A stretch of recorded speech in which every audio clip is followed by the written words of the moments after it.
ಸಮಾಚಾರದ ಮೂರನೇ ವಿಚಾರ. ಚಿತ್ರದುರ್ಗದ ರೇಣುಕಾಸ್ವಾಮಿ ಸಾಮಾನ್ಯ ಒಂದು ಕುಟುಂಬದಿಂದ ಬಂದಂತ ಓರ್ವ ವ್ಯಕ್ತಿ. ನಟಿ ಪವಿತ್ರಾ ಗೌಡ ಅವರಿಗೆ ಅಶ್ಲೀಲ ಮೆಸೇಜ್ಗಳನ್ನ ಮತ್ತು ಅಶ್ಲೀಲವಾಗಿ ಅವರ ಜೊತೆ ನಡೆದುಕೊಂಡ ಕಾರಣಕ್ಕಾಗಿ ಆತನನ್ನ ಹತ್ಯೆ ಮಾಡಲಾಯಿತು. ನಟ ದರ್ಶನ್ ತೂಗುದೀಪ್ ಸೇರಿದಂತೆ ನಟಿ ಪವಿತ್ರಾ ಗೌಡ ಹಾಗೆಯೇ ಇತರ 15 ಮಂದಿ ಈ ಪ್ರಕರಣದಲ್ಲಿ ಆರೋಪಿತರಿದ್ದಾರೆ. ಕಳೆದ ವರ್ಷ ಜೂನ್ 11ನೇ ತಾರೀಕು ನಟ ದರ್ಶನ್ ಮತ್ತು ಇತರರ ಬಂಧನ ಆಯಿತು. ಜೂನ್ 8ನೇ ತಾರೀಕು ರೇಣುಕಾಸ್ವಾಮಿಯ ಶವ ಅತ್ಯಂತ ನೋಡಕ್ ಆಗದ ರೀತಿಯಲ್ಲಿ ಆತನ ಶವ ಸಿಕ್ತು. ಮೈತುಂಬ ಗಾಯಗಳಾಗಿತ್ತು. ಆತನ ಮೇಲೆ ಹಲ್ಲೆ, ದೌರ್ಜನ್ಯ ಎಸಗಿದ ಎಲ್ಲ ಒಂದು ಗುರುತುಗಳು, ಮಾರ್ಕ್ಗಳು ಆತನ ದೇಹದ ಮೇಲಿತ್ತು. ಪ್ರಕರಣ ಅತ್ಯಂತ ಹೆಚ್ಚು ಸುದ್ದಿ ಮಾಡಿತು. ಈ ಪ್ರಕರಣದಲ್ಲಿ ದರ್ಶನ್ ತೂಗುದೀಪ್ ಹಾಗೇನೆ ಪವಿತ್ರಾ ಗೌಡ ಇತರರು ಜೈಲ್ ಪಾಲಾದ್ರು. ಜೈಲ್ನಲ್ಲೂ ಕೂಡ ಇವರ ಕೆಲವು ಅಂದ್ರೆ ಅಲ್ಲಿ ಪಾರ್ಟಿ ಮಾಡ್ತಿರೋ ರೀತಿಯಲ್ಲಿ ಮತ್ತು ಅವರಿಗೆ ಬೇಕಾದಂತ ರೀತಿಯಲ್ಲಿ ಸೌಲಭ್ಯಗಳು ಸಿಗ್ತಾ ಇದ್ದ ರೀತಿಯಲ್ಲಿ ಫೋಟೋಗಳು, ವಿಡಿಯೋಗಳು ಹೊರಬಿತ್ತು. ಆ ನಂತರದಲ್ಲಿ ಆತನನ್ನ ಬೇರೆ ಕಡೆಗೆ ಶಿಫ್ಟ್ ಮಾಡಲಾಯಿತು. ದರ್ಶನ್ ಅನ್ನ ಬೇರೆ ಕಡೆಗೆ ಶಿಫ್ಟ್ ಮಾಡಲಾಯಿತು. ಅಂತಿಮವಾಗಿ ಕಳೆದ ಡಿಸೆಂಬರ್ ನಲ್ಲಿ ಕರ್ನಾಟಕ ಹೈಕೋರ್ಟ್ ಆರೋಗ್ಯದ ಕಾರಣಕ್ಕಾಗಿ ನಟ ದರ್ಶನ್ಗೆ ಜಾಮೀನನ್ನ ನೀಡಿತು. ಅದಾದ ನಂತರದಲ್ಲಿ ಉಳಿದವರು ಕೂಡ ಪವಿತ್ರ ಗೌಡ ಸೇರಿದಂತೆ ಇತರರು ಕೂಡ ಜಾಮೀನನ್ನ ತಗೊಂಡ್ರು. ಈ ಪ್ರಕರಣ ಬಹಳ ಸುದ್ದಿ ಮಾಡ್ತು. ಒಂದು, ನಟ ದರ್ಶನ್ ತೂಗುದೀಪ್ ಇದ್ದ ಅನ್ನೋ ಕಾರಣಕ್ಕಾಗಿ ಬಹಳ ಹೆಚ್ಚು ಸುದ್ದಿ ಮಾಡ್ತು ಮತ್ತು ಮಾಧ್ಯಮಗಳು ಕೂಡ ಇದನ್ನ ಹೆಚ್ಚು ಸುದ್ದಿ ಮಾಡಿದ್ವು. ಈ ತರದೊಂದು ಕೊಲೆ ಪ್ರಕರಣ ಮತ್ತು ಆತನನ್ನ ಸಾಯಿಸಿದ ರೀತಿ ಮತ್ತು ಕಾರಣ ಇವೆಲ್ಲವೂ ಕೂಡ ಈ ಪ್ರಕರಣ ಅಂದ್ರೆ ಹೈಕೋರ್ಟ್ ಜಾಮೀನು ನೀಡಿದ್ದನ್ನ ಪ್ರಶ್ನಿಸಿ ರಾಜ್ಯ ಸರ್ಕಾರ ಸುಪ್ರೀಂ ಕೋರ್ಟ್ ಮೊರೆ ಹೋಗಿತ್ತು. ಇದರ ವಿಚಾರಣೆ ನಡೆದಿದೆ. ಇವತ್ತು ಆತನ ಜಾಮೀನು ಅರ್ಜಿಯ ವಿಚಾರಣೆಯನ್ನ ಅಂದ್ರೆ ಆದೇಶವನ್ನ ಕೊಡೋದಕ್ಕೆ ಸುಪ್ರೀಂ ಕೋರ್ಟ್ ನ ದ್ವಿಸದಸ್ಯ ಪೀಠ 10 ದಿನಗಳ ಕಾಲ ಸಮಯವನ್ನ ತಗೊಂಡಿದೆ.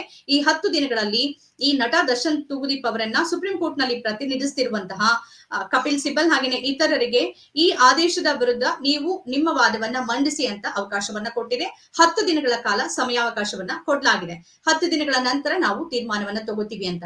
ಇದೆಲ್ಲದಕ್ಕಿಂತ ಮುಖ್ಯವಾಗಿ ಇವತ್ತು ಸುಪ್ರೀಂ ಕೋರ್ಟ್ ಹೇಳಿರುವ ಒಂದು ವಿಚಾರ ಏನು ಅಂತಂದ್ರೆ, ನ್ಯಾಯಮೂರ್ತಿ ಜೆ.ಬಿ. ಪರ್ದಿವಾಲ್ ಮತ್ತು ನ್ಯಾಯಮೂರ್ತಿ ಆರ್ ಮಹಾದೇವನ್ ಅವರಿದ್ದ ಪೀಠ ಹೈಕೋರ್ಟ್ ಈ ಪ್ರಕರಣದಲ್ಲಿ ಜಾಮೀನು ನೀಡಿರೋದನ್ನ ನ್ಯಾಯ ವಿರೋಧಿ ವಿವೇಕದ ಬಳಕೆ ಅಂತ ಅದನ್ನ ಕರೆದಿದೆ. ಅಂದ್ರೆ ಸರಿಯಾದ ರೀತಿಯಲ್ಲಿ ನ್ಯಾಯವನ್ನ ಪರಿಪಾಲನೆ ಮಾಡಿಲ್ಲ ಅಂತ ಹೈಕೋರ್ಟ್ ನ ನ್ಯಾಯಾಧೀಶರ ವಿವೇಚನೆ ಮತ್ತು ಅವರು ಜಾಮೀನು ಕೊಟ್ಟಿದ್ದನ್ನ ಅತ್ಯಂತ ಕಟು ಪದಗಳಲ್ಲಿ ಟೀಕೆ ಮಾಡಿದೆ.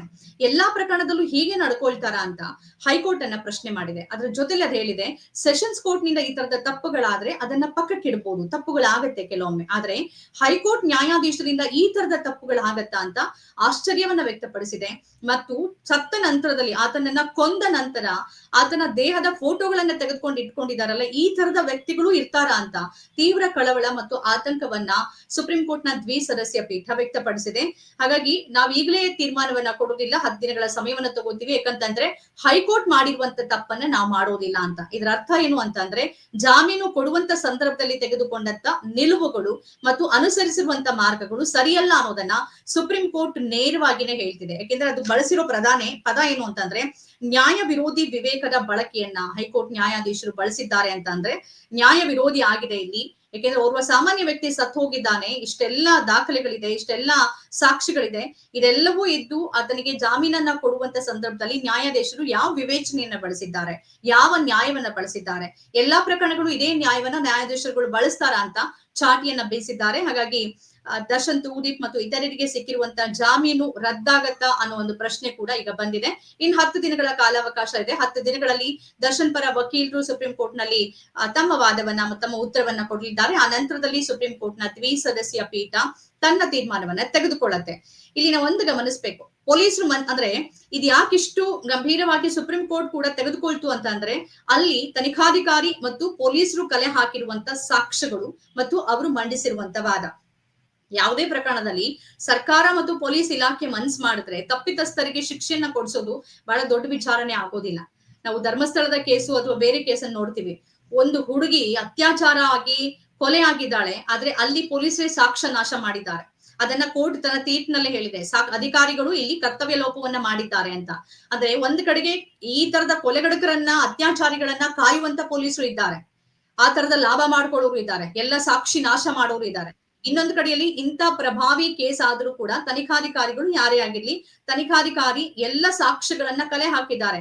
ಅವ್ರು ಇರ್ಬೋದು ಅಥವಾ ಬೇರೆ ಇಲಾಖೆಗೆ ಟ್ರಾನ್ಸ್ಫರ್ ಆಗ್ಬೋದು, ಏನೇ ಆಗ್ಬೋದು. ಆದ್ರೆ ಅವರು ಈ ಕೇಸ್ ನಲ್ಲಿ ಮಾಡಿಟ್ಟಿರುವಂತ ಒಂದು ಫೈಲ್ಸ್ ಇದೆಯಲ್ಲ, ಅಥವಾ ಕಲೆ ಹಾಕಿರುವ ಸಾಕ್ಷ್ಯಾಧಾರಗಳು, ತನಿಖೆಯನ್ನ ಮಾಡಿರುವ ರೀತಿ ಇದೆಯಲ್ಲ, ಅದಿನ್ 10 ವರ್ಷ ಆಗ್ಲಿ 20 ವರ್ಷ ಆಗ್ಲಿ ಈ ಪ್ರಕರಣವನ್ನ ಅಷ್ಟೇ ಗಟ್ಟಿಯಾಗಿ ಉಳಿಸತ್ತೆ. ಹಾಗಾಗಿ ಮೂಲದಲ್ಲಿ ಯಾವುದೇ ಅಪರಾಧ ನಡೆದಾಗ ಅಲ್ಲಿ ಮುಖ್ಯ ಆಗೋದು ಪೊಲೀಸರು ಪ್ರಾಥಮಿಕವಾಗಿ ಯಾವ ರೀತಿ ತನಿಖೆಯನ್ನ ಮಾಡ್ತಾರೆ, ಯಾವ ರೀತಿ ಸಾಕ್ಷಿಯನ್ನ ಕಲೆ ಹಾಕ್ತಾರೆ, ಯಾವ ರೀತಿ ಸಾಕ್ಷಿ ನಾಶ ಆಗದಂತೆ ನೋಡ್ಕೊಳ್ತಾರೆ ಅಂತ. ಆದ್ರೆ ಎಲ್ಲಾ ಪ್ರಕರಣಗಳು ಹೀಗಾಗೋದಿಲ್ಲ, ಅದನ್ನ ನಾವು ಗಮನಿಸಬೇಕು. ಅಂದ್ರೆ ಸೆಲೆಕ್ಟೆಡ್ ಪ್ರಕರಣಗಳು, ಸೆಲೆಕ್ಟಿವ್ ಆಗಿನೇ ಪೊಲೀಸರು ಕೂಡ ನಡ್ಕೊಳ್ತಾರೆ. ಯಾರನ್ನ ಕಾಪಾಡಬೇಕು ಅವರನ್ನ ಕಾಪಾಡ್ತಾರೆ, ಯಾರನ್ನ ಕಾಪಾಡಬಾರದು, ಯಾವ ಪ್ರಕರಣದಲ್ಲಿ ನ್ಯಾಯ ಒದಗಿಸ್ಬೇಕು ಅಂತ ಅನ್ಕೊಳ್ತಾರ ಆ ತರದ ಪ್ರಕರಣದಲ್ಲಿ ನ್ಯಾಯ ಒದಗಿಸ್ತಾರೆ. ಆ ತರದ ನ್ಯಾಯ ಒದಗಿಸೋ ಪ್ರಕರಣ ದರ್ಶನ್ದಾಗಿದೆ. ಏನೇ ಆಗ್ಲಿ, ಆತ ಸುಪ್ರೀಂ ಕೋರ್ಟ್ ಕೂಡ ಇವತ್ತಿನ ತನ್ನ ತೀರ್ಪಿನ ಸಂದರ್ಭದಲ್ಲಿ, ಅಂದ್ರೆ ತನ್ನ ಮಾತಿನ ಆದೇಶವನ್ನ ಕಾಯ್ದಿರಿಸೋ ಸಂದರ್ಭದಲ್ಲಿ ಹೇಳಿರೋದೇನಂದ್ರೆ, ಆತ ಹಿಂಸಿಸಿರ್ಬೋದು, ಆತ ಓರ್ವ ಮಹಿಳೆಗೆ ಅವಾಚ್ಯವಾಗಿ, ಅಸಭ್ಯವಾಗಿ, ಲೈಂಗಿಕವಾಗಿ ಹಿಂಸಿಸಿರ್ಬೋದು, ಆದ್ರೆ ಈ ಮಟ್ಟಿಗೆ ಕೊಲೆ ಮಾಡೋದಿದೆಯಲ್ಲ, ಇದು ಯಾವುದೇ ರೀತಿಯ ಸರಿಯಾದ ಮಾರ್ಗ ಅಲ್ಲ ಅಂತ ಹೇಳಿದೆ. ಹಾಗಾಗಿ ತಪ್ಪಿತಸ್ಥರಿಗೆ ಕ್ರಮ ಆಗಬೇಕು ಅನ್ನೋದು ಎಲ್ಲರ ಒತ್ತಾಯನೂ ಆಗಿದೆ. ನೋಡ್ಬೇಕು ಸುಪ್ರೀಂ ಕೋರ್ಟ್ ಜಾಮೀನು ಆದೇಶವನ್ನ, ಹೈಕೋರ್ಟ್ ಅನ್ನ ಆ ಜಾಮೀನು ಆದೇಶವನ್ನ ರದ್ದು ಮಾಡತ್ತ ಏನು ಅಂತ. 10 ದಿನಗಳ ಅವಕಾಶ ಇನ್ನು ಕೂಡ ಬಾಕಿ ಇದೆ.